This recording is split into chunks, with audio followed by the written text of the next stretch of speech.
তো টাইটেল এখনো লিখি নাই, আমরা অ্যাবস্ট্রাক্ট এখনো লিখি নাই, এটা ভয়াবহ জিনিস। যাই হোক, আমরা কনক্লুশনে আগাই। কনক্লুশনে গিয়ে আবার তোমার যে পুরো রিসার্চ টপিকটা আছে সেটা 2-3 লাইনে শুরুতেই লিখতে হবে যে আমি আসলে এই টপিক নিয়ে কাজ করছি, এইভাবে কাজ করছি, এটা করছি। তোমার পুরো রেজাল্ট লেখার দরকার নাই, তোমার রেজাল্টের মধ্যে যেটুকু ইউনিক ফাইন্ডিংস, মানে স্পেশাল ফাইন্ডিং, যেটা আসলে আগে কেউ পায় নাই,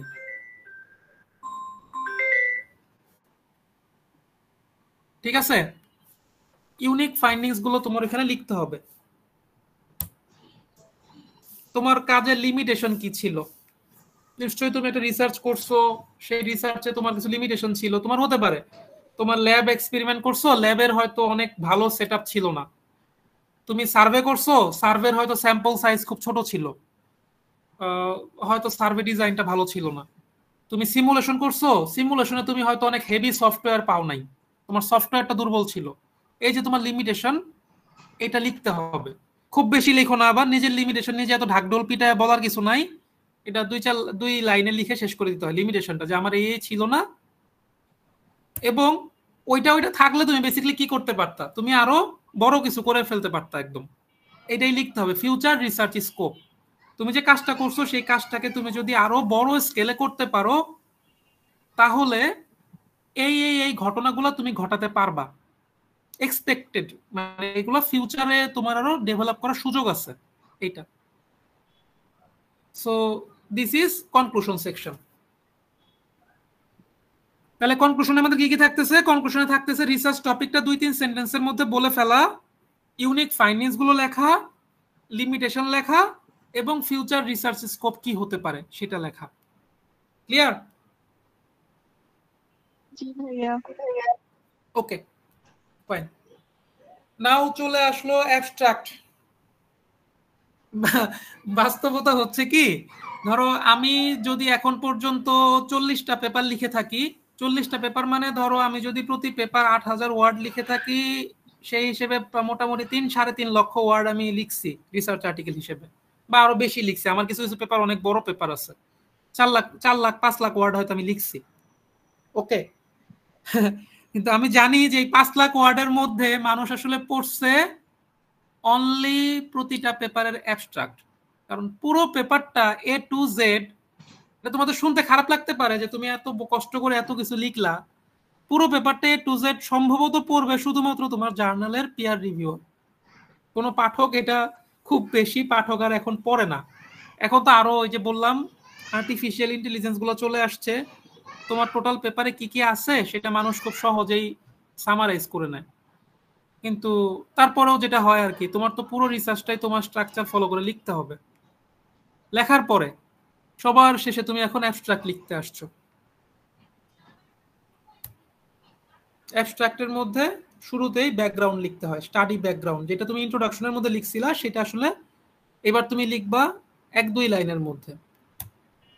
মোটিভেশন, রিসার্চের পিছনে মোটিভেশন কি ছিল। মেথড, তুমি কি মেথডে রিসার্চটা করছো। রেজাল্ট, তোমার কি কি রেজাল্ট আসছে, হাইলাইটেড রেজাল্ট আর কি, সব রেজাল্ট তো আর এখানে লিখতে পারবো না, হাইলাইটেড রেজাল্ট। ইমপ্লিকেশন, এই যে অ্যাবস্ট্রাক্ট কেন সবার শেষে লিখতে বলছি, কারণ তুমি অলরেডি সবকিছু যখন লিখে আসছো তখন এই ইনফরমেশনগুলো তোমার হাতে আছে, background, motivation, method, result, implication. সবচেয়ে দুঃখের বিষয়টা হচ্ছে যে এতগুলা জিনিস, এই যে এত কিছু লিখলা, এটা তোমার 150 থেকে 250 ওয়ার্ডের মধ্যে লিখে শেষ করতে হবে। বুঝছো?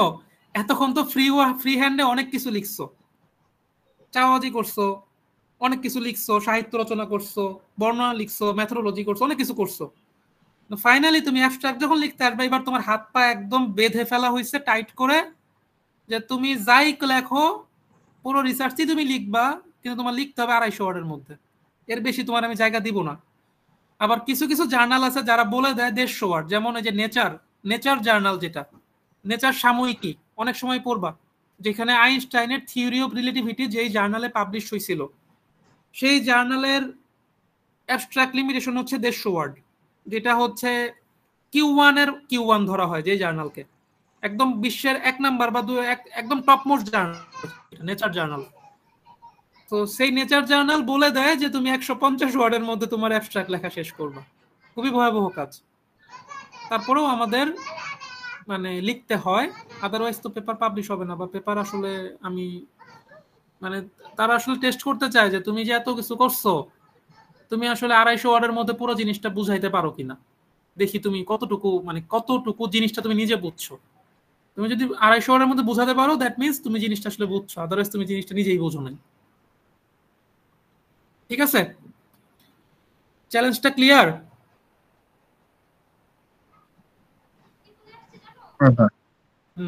অ্যাবস্ট্রাক্ট এটা খুবই রিসার্চের সবচেয়ে ভয়ঙ্কর জায়গাটা, যেখানে পুরো রিসার্চটা তুমি 250 ওয়ার্ডের মধ্যে লিখে শেষ করবা। বুঝতে পারছো? এই হচ্ছে সিনারিওটা। তো তুমি পুরো রিসার্চ শেষ করলা, শেষ করে এবার একটা মিনিয়েচার বানালা, যেই মিনিয়েচারটার নাম হচ্ছে অ্যাবস্ট্রাক্ট। ওকে, কিওয়ার্ড সহজ জিনিস। তুমি যখন অ্যাবস্ট্রাক্ট লিখে ফেলতে পারবা তখন আর কিওয়ার্ড লিখতে তোমার আটকাবে না। তুমি 5টা বা 6টা মোস্ট রিলেভেন্ট ওয়ার্ড অথবা স্মল ফ্রেজ, মানে 2টা বা 3টা ওয়ার্ডের একটা কম্বাইন্ড এরকম আর কি, টোটাল 5টা ওয়ার্ড বা 5টা ফ্রেজ। ফ্রেজগুলো আবার অনেক বড় বড় ফ্রেজ হবে না, ছোট ছোট ফ্রেজ হবে, এরকম হতে যদি হয় আর কি। আদারওয়াইজ যদি সিঙ্গেল ওয়ার্ডে হয়ে গেলে তাহলে তো হলোই। 5টা বা 6টা ওয়ার্ডের মধ্যে তুমি রিলেভেন্ট, যেটা তোমার হোল আর্টিকেলকে প্রেজেন্ট করে, এমন 5টা বা 6টা ওয়ার্ড তুমি লিখবা। ফাইনালি টাইটেল, পেপার লেখা শেষ, এবার তুমি পেপারের টাইটেল ঠিক করবা। 10 থেকে 20 ওয়ার্ডের মধ্যে অ্যাবস্ট্রাক্ট লেখার মতোই একটা টাফ টাস্ক, কারণ this must be a catchy title. তোমাদের তো গুগল স্কলারে সার্চ দেওয়া খেয়াল আছে তাই না? গুগল স্কলারে সার্চ দিয়ে শিখালাম। জি ভাই মনে আছে। সার্চ ইঞ্জিনে তোমার পেপার দেখাচ্ছে 10,000 বা 20,000 পেপার দেখাচ্ছে। তুমি 10,000 পেপার থেকে কোন পেপারটা পড়বা বলো তো?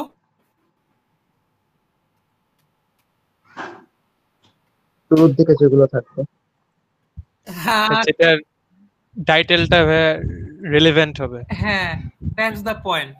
কারণ তোমার কাছে একটা স্ক্রিনে এরকম একটা স্ক্রিনে 40টা পেপার দেখাচ্ছে, পরের স্ক্রিনে আবার 40টা পেপার দেখাচ্ছে। এই 40টা পেপার তুমি তো নিশ্চয়ই ধরে ধরে ওপেন করবা না। যেই পেপারটার টাইটেল যত বেশি ক্যাচি হবে সেই পেপারটাই তুমি ওপেন করবা। শুধু ক্যাচি না, মানে রিলিভেন্ট হতে হবে তোমার টপিকের সাথে। কারণ তুমি তো নিশ্চয়ই পেপার খোলার আগে তার পেপারের ভেতরে পড়তে পারতেছো না ভেতরে কি আছে না আছে। বাইরে তো তুমি শুধু নামটাই দেখতেছো, টাইটেলটাই দেখতেছো। সো টাইটেলটা ক্যাচি হতে হবে, এবং এমন হওয়া যাবে না টাইটেলটা 50 ওয়ার্ড 60 ওয়ার্ডের টাইটেল। ওই টাইটেল কেউ পড়বে না, সাহসী করবে না, পেপারই খুলবে না কেউ। So paper title as concise as possible অথবা অ্যাজ স্মল অ্যাজ পসিবল। ঠিক আছে, সহজে বললাম যেটা। 10 ওয়ার্ডের মধ্যে হলে ভালো। নিতান্ত যদি তুমি 10 ওয়ার্ডে না পারো, তোমার জন্য ওয়ার্ড লিমিট হচ্ছে 20। নেভার মোর, মানে কি বলে, লার্জার দ্যান 20। ঠিক আছে, কখনোই 20 ওয়ার্ডের বেশি না। 10 থেকে 20 ওয়ার্ডের মধ্যে একটা টাইটেল লিখতে হবে, যেই টাইটেলটা পড়ে মানুষ আকৃষ্ট হবে, তোমার পেপারটাতে ঢুকতে চাইবে। সো এটা খুবই টাফ টাস্ক। সবকিছু লেখা শেষে আমরা এটা করব, টাইটেল ঠিক করব।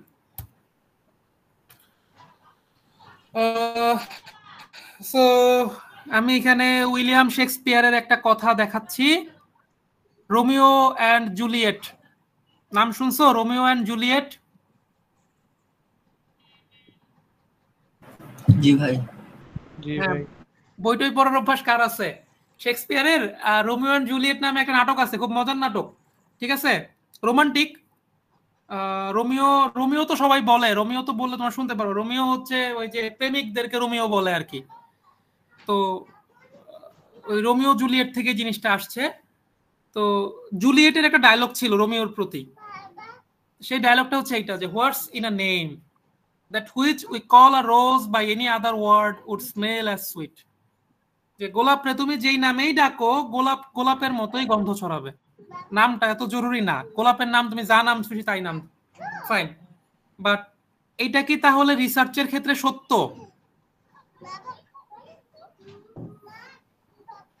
না ভাইয়া।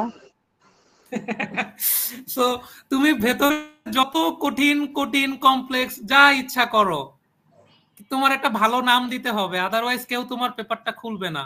আর পেপারটা যদি কেউ না খুলে কেউ তোমার পেপার পড়বে না। আর কেউ মানে দিন শেষে কিন্তু সবকিছুই অ্যাডভার্টাইজিং, পাবলিশিং, মানে প্রচার, প্রচার এই প্রসার। ঠিক আছে, তুমি একটা পেপার লিখে রাখছো, এই যে মানুষ সবাই সাইটেশন সাইটেশন কাউন্ট এত বেশি বলে কেন, যে আমার পেপার 100টা সাইটেশন আছে, আমার পেপারে 1000 সাইটেশন আছে, এটা নিয়ে এত গর্ব কেন করে? বিকজ সায়েন্টিফিক কমিউনিটিতে তার পেপারটা, তার 1000 সাইটেশন মানে কি আরো 1000 জায়গায় তার নামটা বলা হয়েছে, তার মানে সে কিন্তু একজন বড় রিসার্চার হয়ে উঠতেছে। ঠিক আছে, সো তোমার পেপারটা যত বেশি মানুষ পড়বে, যত বেশি মানুষ সাইট করবে, সেটা তোমার পেপারের জন্য এবং তোমার ক্যারিয়ারের জন্য তত ভালো। তুমি অ্যাজ এ রিসার্চার তত বেশি ফোকাস পাচ্ছ। সো শেক্সপিয়ারের এই কথাটা রোমান্টিক ডায়লগ হিসেবে ভালো, বাট রিসার্চ আর্টিকেলের টাইটেল ঠিক করার জন্য ভালো না।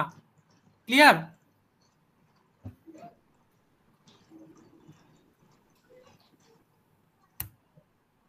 ওকে, অথর্স টাইটেল। এবং আমি মোটামুটি শিওর এটা এত কষ্ট করে একটা পেপার লেখা শেষ করার পরে নিজের নাম রোল লিখতে তো ভুলবা না নাকি? পরীক্ষার খাতায় তো নাম রোল ঠিকই লেখো, পেপারের উপরে নিজের নাম এবং নিজের ভার্সিটির নাম, এফিলিয়েশন যা যা লিখতে হয় সেটা লিখে দিতে হয়। লিখে দেওয়ার পর পেপারটা যখন পাবলিশ হয় তখন তোমার নাম, তোমার ভার্সিটির নামটা শো হবে। যখন তোমার ভার্সিটির নামটা অনেক বেশি পেপারে অ্যাপেয়ার হবে তখন কিন্তু তোমার ভার্সিটি ওয়ার্ল্ড র্যাঙ্কিং এও অনেক আগায় যাবে। এটা কি জানো? এই যে বিশ্ব র্যাঙ্কিং এ আমরা বলি যে বিশ্বের 1 নাম্বার ইউনিভার্সিটি হচ্ছে এমআইটি, বা 3 নাম্বার ইউনিভার্সিটি হচ্ছে পার্ডু, বা বিশ্বের ইন্ডিয়ার অনেকগুলো আইআইটি আছে যেগুলো টপ 100 র্যাঙ্কড ইউনিভার্সিটি। বুয়েটকে তো খুঁজলে প্রথম 1000-এর মধ্যেও পাওয়া যায় না, অনেক র্যাঙ্কিংই। ঠিক আছে, এর রিজনটা হচ্ছে যত বেশি রিসার্চার তার ইউনিভার্সিটির নামটা পেপারে লেখে, এটা গুগলের বা বিভিন্ন সার্চ ইঞ্জিনের বিভিন্ন ইন্ডেক্স আছে, তারা যখন দেখবে যে বুয়েট বুয়েট বা জাহাঙ্গীরনগর বা ঢাকা বিশ্ববিদ্যালয় বা ব্র্যাক, যেই ভার্সিটির নাম গুগলে যত বেশি অ্যাপেয়ার্ড হবে সেই ভার্সিটি রিসার্চ র্যাঙ্কিং এ তত বেশি আগায় যাবে। সো তোমরা যত বেশি বেশি পেপার পাবলিশ করবা এবং নিজের ভার্সিটির নামটা পেপারে উল্লেখ করবা, তোমার ভার্সিটির র্যাঙ্কিং এ এটা ইম্প্যাক্ট ফেলবে। বুয়েটের র্যাঙ্কিং এত পেছনে কেন, ঢাকা ভার্সিটির র্যাঙ্কিং এত পেছনে কেন, বা জাহাঙ্গীরনগরের র্যাঙ্কিং এত পেছনে কেন? রিজন হচ্ছে এখানকার টিচার বা ছাত্র কেউই খুব বেশি পেপার পাবলিশ করে না, বা করলেও দেখা যাচ্ছে রিসেন্ট ইয়ারে করা শুরু করছে, যেটার ইম্প্যাক্ট এখনো সার্চ ইঞ্জিনে পড়ে নাই। যখন সার্চ ইঞ্জিনে পড়া শুরু করবে তখন ভার্সিটিগুলো র্যাঙ্কিং এ অনেক উপর দিকে উঠে আসবে। বুঝতে পারছো? জি ভাইয়া। সো তুমি শুধু তোমার নাম উজ্জ্বল করতেছো না, এট দ্য সেম টাইম তুমি তোমার ভার্সিটির নাম উজ্জ্বল করতেছো, তোমার দেশের নাম উজ্জ্বল করতেছো। কারণ প্রতি বছর শেষে একটা লিস্ট বের হয় কোন দেশ থেকে কতগুলো রিসার্চ আর্টিকেল পাবলিশড হয়েছে, সেই লিস্টে বাংলাদেশ তলানিতে পড়ে থাকে। যদিও জনসংখ্যার দিক থেকে বাংলাদেশ বোধহয় বিশ্বের প্রথম 10-এর মধ্যেই আছে। ঠিক আছে, 20 কোটি মানুষ আমরা, কিন্তু আমাদের যখন পেপারের লিস্ট বের হয় যায়, নাম্বার অফ পেপার, বাংলাদেশ থেকে প্রতি বছর কি পরিমাণ পেপার পাবলিশ হয়েছে, সেই লিস্টে আমরা পড়ে থাকি একদম তলানিতে। সো বেসিক্যালি আমাদের উদ্দেশ্যটা হচ্ছে যে তোমরা রিসার্চ করা শেখো, রিসার্চ কমিউনিটি এবং রিসার্চ বিল্ড আপ হোক, আমরা পেপার লেখা শিখি। লেখাটা খুব ইম্পর্টেন্ট একটা জিনিস। এখন এইটার মাধ্যমেই আমরা আসলে বিশ্বে অনেক বড় একটা পজিশন নিতে পারবো অ্যাজ এ কান্ট্রি। ঠিক আছে, সো রিসার্চ পেপার লেখা তোমার দেশকে সার্ভিস দেওয়ারও একটা অংশ, এটা মনে রাখবা।